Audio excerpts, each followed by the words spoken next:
Thank you for calling the SL Hope Desk. This is Katia. How may I help you? Good morning. Hello, good morning. Yes, sir. Kasi kahapon pa kami walang internet. Ano bang problema? Kasi sa San Andres area. Sabi ka sa amin kahapon, meron daw problema sa area. Hindi pa ba naayos yun? For a while lang po, check ko lang po, sir. Kunin ko muna yung PL number nila or yung telephone line connected sa DSL. 5610695.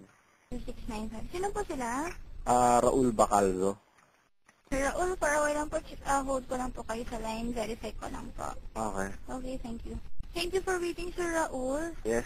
Okay, Sir Raul, as I check po, may ginagawa pa rin po kasing software upgrading dun sa area niyo po dun sa Paco. Oo. Okay. Sir, ganito po, kuhanan ko kayo ng mga information and then contact number para once na nag-resume po, matawagan po nila kayo for the feedback. So, we're gonna be paying for the 2 days na hindi kami nakakapag-online, nakakapag-internet, ano? Kasi, sir, may ginagawa nga po. Oh, yun nga. Pero I'm just saying, nababayaran namin yun, di ba? Kahit hindi naman nagagamit. May, ibig sabihin may trouble po, try po natin i-apply yung rebate sa 171. Kung gusto niyo, sir, gawan ko kayo ng report dito para po ma-apply nyo to once na nag-up na po yung system nila doon. Matagal pa ba yan?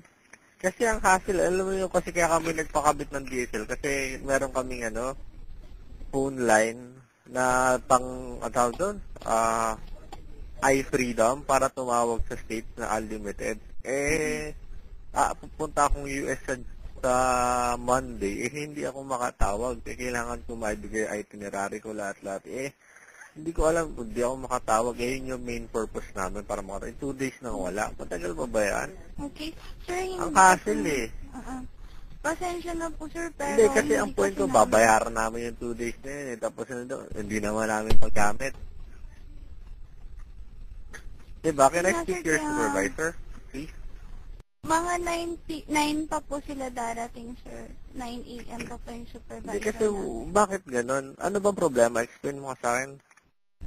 May ginagawa po kasi din ng software dyan sa area na po. Oo. Yun lang po yung binigay sa aming advisory. Kaya yun lang po yung masasabi ko sa inyo.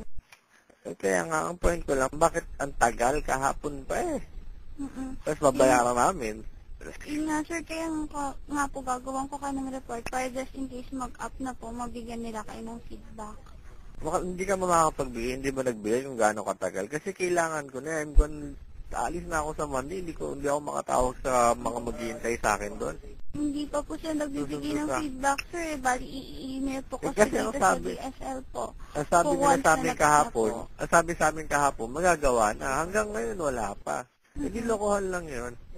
Niloloko lang kami, sinasabi lang Ang sabi sa amin kahapon, magagawa na ba hapon yesterday. Kaso, naghihintay kami kasi nga kailangan namin tumawag sa US. Wala, tinetext na ako, wala pa ba yan? Kailangan na ako makausap. Okay, hindi pa po siguro tapos, sir, kasi email nga po sa sabi nga kahapon, matatapos na dapat. Tapos wala pa ngayon. Wala pa po, sir. Wala pa pong email sa amin na na-restore na po. So, problema ko na yun. Tanginan naman. Binabayaran namin yan. Putang ina mo rin. Ba't ka magmumura? Wala akong magagawa kung ina mo, asa yung supervisor mo? 9 pa nga po siya darating. Ano pangalan mo? Kati po. Kati ano? Rasana po. Putang ina mo Bakit po? Ba't po kayo? Murahin. Tangina kami na lalakas na lumumurahin. Catherine Rosana? Hindi ko po kayo minura, sir. Kasi, sir, nagmumura po kayo. Hindi ko po kayo minura. I have the right. Nahahasal kami. May problema ka? Yun nga, sir. Putang ina mo Putang ina mo Anong pangalan mo? What's your full name? Hello? Hello? Hello? Sir Raul, wag naman po kayo magmura. Anong name mo? Sabi mo na name mo. Catherine Rosana po. Catherine Rosana. Kasi I have the right. Kasi opo, sir, nahahasal kami. Ba't mumurahin mo ako? Nahahasal ka ba?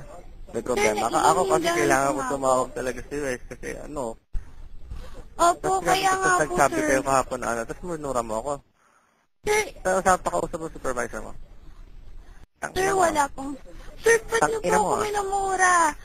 Wala po kayong kalabatang murahin ako kasi trabado lang kami dito. Ba't niyo po ako minumura?